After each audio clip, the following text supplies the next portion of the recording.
सो substitution method के बाद एक और मेथड हमारे पास आता है, that is elimination method. Elimination method, जैसा कि हमें नाम से ही पता चल रहा है, किसी चीज़ को हमें एलिमिनेट करना है। सो यहाँ पे हमें किसी भी एक वेरिएबल को एलिमिनेट करना है। एलिमिनेट कैसे किया जा सकता है? सब्ट्रैक्ट करके। सो इस मेथड को समझते हैं। लाइक एक एग्जांपल से इस मेथड को समझना स्टार्ट करते हैं। सबसे पहले हम एक एग्जांपल ले लेते हैं। Example 11, the ratio of incomes of 2 person is 9:7 and the ratio of their expenditure is 4:3. If each of them manages to save 2000 rupees per month, find their monthly income. हमें गिवन है कि 2 person है, उनके income का ratio है 9:7 and उनके expenditure का ratio है 4:3. Let us denote there income. Like हम दोनों की इनकम को डिनोट कर लेते हैं।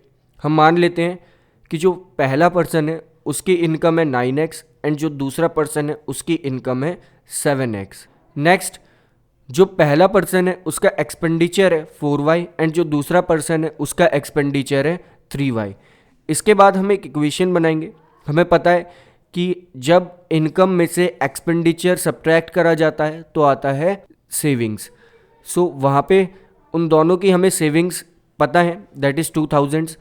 सो पहले पर्सन की जो इनकम है वो है 9x माइनस उसका expenditure that is 4y is equals to उसकी सेविंग जो कि आएगी 2000। नेक्स्ट, जो दूसरा पर्सन है उसकी इनकम है 7x माइनस उसका expenditure that is 3y and ये आता है इक्वल उसकी सेविंग के, that is equals to 2000।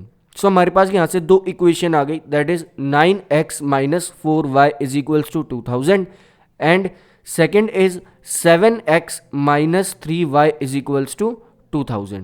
So अब स्टार्ट करते हैं step by step elimination method को समझना कि हम इन लीनियर इक्वेशन के पेयर को एलिमिनेशन मेथड से कैसे सॉल्व कर सकते हैं। तो इसमें आता है स्टेप फर्स्ट में हमें जो हमारी पहली इक्वेशन है उसमें एक नंबर मल्टीप्लाई करना है। लेकिन ये नंबर कौन सा होना चाहिए? क्योंकि हम यहाँ एलिमिनेट कर रहे हैं, हम किसी भी एक वेरिएबल को एलिमिनेट करना चाह रहे हैं। सो सिंपली अगर हम दोनों इक्वेशन को एक दूसरे से सब्ट्रैक्ट करेंगे यहाँ पे तो वेरिएबल्स एलिमिनेट नहीं होंगे। वेरिएबल्स को अगर हमें एलिमिनेट करना है तो ऊपर और नीचे वाली दोनों इक्वेशन में वेरिएबल्स की वैल्यू सेम होनी चाहिए, और ये वैल्यू सेम बनाने के लिए हम एक नंबर की मल्टीप्लिकेशन करेंगे। वो नंबर यहाँ पे होगा पहली वाली इक्वेशन में 3 एंड दूसरी वाली इक्वेशन में 4। यानी कि जब हम पहली वाली इक्वेशन में 3 की मल्टीप्लाई करेंगे तो वो इक्वेशन बन जाएगी that is 27x minus 12y is equals to 6000 and second equation में जब हम 4 की मल्टीप्लिकेशन करेंगे तो वो इक्वेशन बन जाएगी 28x minus 12y is equals to 8000। अब हमने ये 3 और 4, हमें कैसे पता चला कि इस इक्वेशन में 3 और 4 ही मल्टीप्लाई करना है? हमें पता है कि a1, b1, c1, a2, b2, c2 ये क्या होते हैं। हमें हमेशा पहली वाली इक्वेशन में यानी कि a1 वाली इक्वेशन में b2 को मल्टीप्लिकेशन करना है और a2 वाली जो इक्वेशन है यानी कि दूसरी वाली जो इक्वेशन है उसमें b1 का मल्टीप्लिकेशन करना है। लाइक हमारे पास जो पहली इक्वेशन थी वो थी 9x minus 4y is equals to 2000।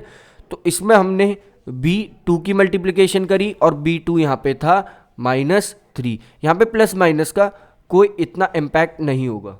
Second equation जो हमारे पास थी वो थी 7x minus 3y is equals to 2000। इसमें हमने b1 की मल्टीप्लिकेशन कर दी। सो जब हमने मल्टीप्लिकेशन कर ली है इसके बाद जो हमारे पास इक्वेशंस आ चुकी हैं वो आई हैं 27x minus 12y is equals to 6000 and जो दूसरी इक्वेशन आई है वो आई है 28x minus 12y is equals to 8000। So हम देख सकते हैं यहाँ पे 12y दोनों इक्वेशन में। अब स्टेप 2 में हम जो ये हमारे पास इक्वेशंस आई हैं यानी कि एक 6000 वाली इक्वेशन है, एक 8000 वाली इक्वेशन है, तो 6000 वाली इक्वेशन को हम 8000 वाली इक्वेशन से माइनस कर देंगे। सो इस सब्ट्रैक्शन को भी हम काफ़ी सिंपल रखेंगे।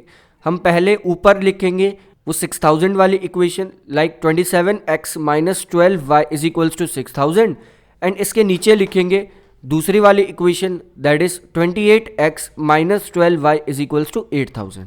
इसके बाद नीचे वाली इक्वेशन के साइंस चेंज कर देंगे। साइन चेंज हम क्यों करते? क्योंकि यहाँ पे हम सब्ट्रैक्ट कर रहे हैं।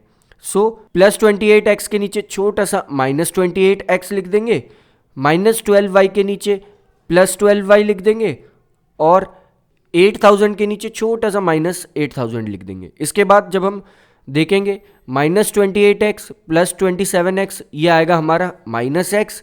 नेक्स्ट माइनस 12y और प्लस 12y एक दूसरे को कैंसिल आउट कर देंगे। इसके बाद इक्वल्स टू के आगे है 6000 माइनस 8000 ये आ जाएगा हमारा माइनस 2000।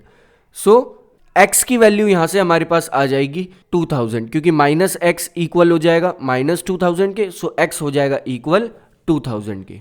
अब बात करते हैं स्टेप 3 की। स्टेप 3 में हम y की वैल्यू फाइंड आउट करेंगे। y की वैल्यू हम कैसे फाइंड आउट करेंगे? हम किसी भी एक इक्वेशन में x की वैल्यू पुट कर देंगे। लाइक हमने जो पहली इक्वेशन हमारे पास थी उसमें x की वैल्यू पुट कर दी। जैसे ही हम x की वैल्यू पुट करेंगे जो कि है 2000 तो हमें y की वैल्यू भी मिल जाएगी। So 9 multiply by 2000 minus 4y is equals to 2000। Next 18,000 minus 4y is equals to 2000।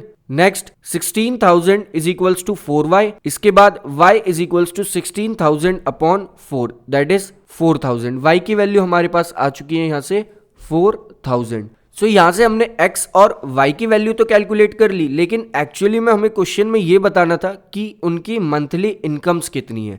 Monthly income हमने स्टार्टिंग में अज्यूम करी थी, जो पहला पर्सन है उसकी 9x एंड दूसरे पर्सन की मंथली इनकम हमने अज्यूम करी थी 7x। तो पहले पर्सन की मंथली इनकम हो जाएगी 18,000 एंड दूसरे पर्सन की मंथली इनकम हो जाएगी 14,000।